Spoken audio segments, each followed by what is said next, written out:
thank you so much. It's always like each time I do a video about the crystals that I wear.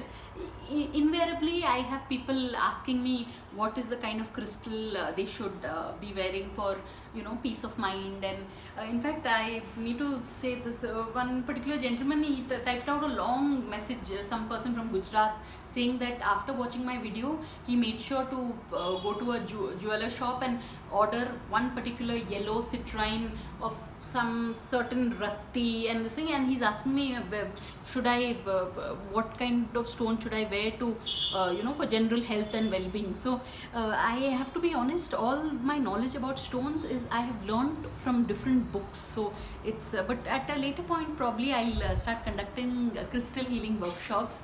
This is the first time ever my dad, who is a trained photographer, is taking the video, so I'm so grateful about that. So that's what I was to be speaking about.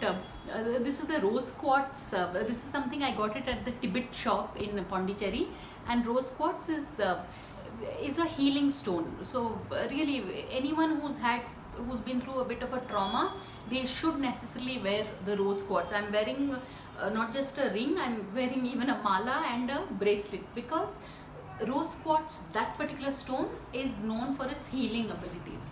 So really people, so on that note, those of you all who've been through any kind of rough phase, you all should get yourself a rose quartz, and you all will see the difference it makes in your life.